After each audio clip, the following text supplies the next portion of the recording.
అంటే కందుకూరు గ్రామానికి దేవత, అలాగే మా ఊరు గ్రామానికి గంగమ్మ ఎలాగో, పోకూరుకు ఓసురమ్మ ఎలాగో. సో ఒక గ్రామ దేవత. ఆ గ్రామ దేవత జనరల్గా గ్రామంలో వాళ్ళు చూసుకుంటారు. జనరల్గా గ్రామ దేవతకి ఉండీలేమి ఉండవు. సో ఏదైనా కార్యక్రమాలు ఉంటే ఆ గ్రామ ప్రజలు చేసుకుంటారు, కలిసి సందాలు చేసుకుంటారు. ఇలాంటి పరిస్థితులలో ఈ కందుకూరు అంకమ్మ దేవాలయాన్ని ఎండోమెంట్కి మార్చడం, ఎండోమెంట్ కిందకు తీసుకుపోయిన పరిస్థితి అదే దుర్మార్గం.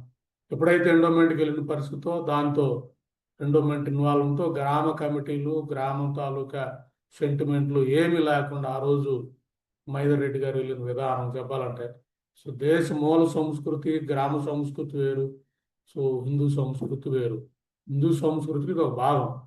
సో మీరు ఆ రోజు గ్రామ కమిటీల తాలూకా ఏమీ పట్టించుకోకుండా అక్కడ ఉన్న గ్రామ ఆ దేవతకు సంబంధించిన కమిటీ, ఎందుకంటే ఎవరైతే ఊరున్నారో వాళ్ళందరూ కూడా దాన్ని మాట్లాడుకొని చేస్తారు. ఎందుకంటే మా ఊరు గంగమ్మ గిరణాలు చాలా ఊరంతా కూర్చొని మాట్లాడుకునే పరిస్థితి. ఇలాంటి పరిస్థితులు ఆ రోజు మీరు ఏకపక్షంగా విగ్రహాలు మార్చేసి మీ మీ నేమ్ పెట్టుకోవడం కోసం అని వెళ్ళిన విధానం.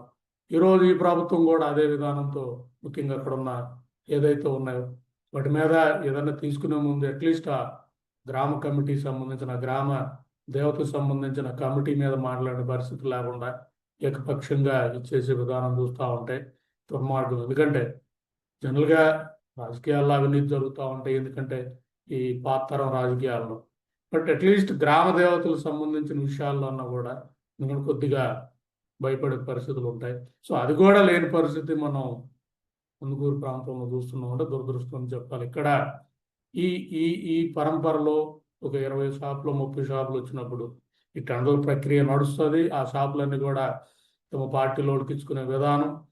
ఇంకా రూమర్ చెప్పాలంటే తలా ఈ షాప్ నుంచి ఒక 5-6 లక్షలు వచ్చినా కూడా 3-4 కోట్లు సో మన జేబులో పడే విధానం. వీటి మీదనే ఫోకస్ ఉంది. కానీ ఇది దేశ మూల సంస్కృతి, గ్రామ దేవతలు, ఆ అంకమ్మ తల్లి, కందుకూరు గ్రామానికి సంబంధించిన సో సెంటిమెంట్ ఇవేవి కూడా పట్టించుకునే పరిస్థితుల్లో లేదనేది మనం చూస్తే అర్థమవుతుంది. ఎందుకంటే మీరు వెళ్తున్న విధానం కూడా సో వాళ్ళని ఎవరినైనా సంప్రదించారా, ఇక్కడ పూజారులను సంప్రదించారా, లేదా అక్కడ ఏమన్నా కమిటీలు సంప్రదించారా, అంటే అప్పుడున్న ఆలయ ధర్మకర్తలకు సంబంధించిన తలపనేని వాళ్ళని కానీ, దియ్య వాళ్ళని కానీ వీళ్ళని ఏమన్నా సంప్రదించారా, లేదా అందరినీ సంప్రదించారు. కందుకూరులో చాలా వర్గాలు ఉన్నాయి, వాళ్ళందరినీ సంప్రదించారా?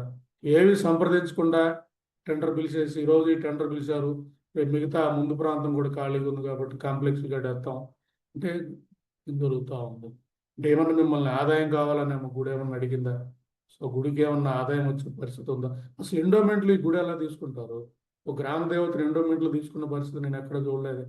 ఏ ఊర్లో అయినా గ్రామ దేవతను పూజించేది ఆ గ్రామ తాలూకా ఆచారాలు, ఆ వ్యవహారాలు వేరుంటాయి. దాన్ని కూడా ఎండోమెంట్కి తీసుకొచ్చే పరిస్థితి ఇవాళ జరిగింది. రేపు మా కోనిపాలెం గ్రామం జరుగుతుంది, రేపు పోకూరు జరుగుతుంది, అలాగే మహాదేవపురం జరుగుతుంది. అన్ని గ్రామాల గ్రామ దేవతలను కూడా ఎండోమెంట్ కింద తీసేసుకొని ఆ గ్రామ దేవత కింద ఉన్న భూములు కానీ వాటన్నిటిని కూడా మన ఇష్టం వచ్చిన వాళ్ళకి ఇచ్చేసుకోవచ్చు, మన ఇష్టం వచ్చినట్టు కొట్టేయచ్చు అన్న విధానం. అంటే హిందూ మతం మీద దాడే. ఇక్కడ నేను చెప్పదలుచుకుంటుంది హిందూ సంస్కృతి అంటే అన్ని మతాల సమ్మేళనం అనుకోవాలి. ఆమ్ ఆద్మీ పార్టీగా మేము అన్ని మతాలను గౌరవించాలి, అన్ని మతాల సెంటిమెంట్లను గౌరవించాలనేది చెప్పదలుచుకున్నాం.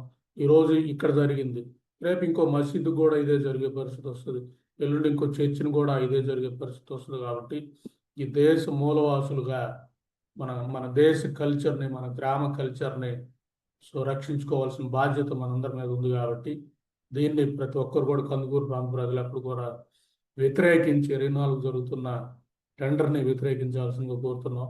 సో మేము కూడా మా పార్టీ తరఫున మిగతా పక్షాలతో కలుపుకొని 24వ తారీఖు టెండర్ని సో అడ్డుకుంటాం. ముఖ్యంగా చెప్పాలంటే ఇప్పటికైనా ఇంటూరు నాగేశ్వరరావు గారు మీకు ఇచ్చిన అవకాశాన్ని ఉపయోగించుకొని ఇలాంటి సో అనాలోచిత నిర్ణయాలతో సో మీ ప్రతిష్టని దిగజార్చుకోవద్దు అనేది ఒక ఆమ్ ఆద్మీ పార్టీగా చెప్పదలుచుకుంటాం.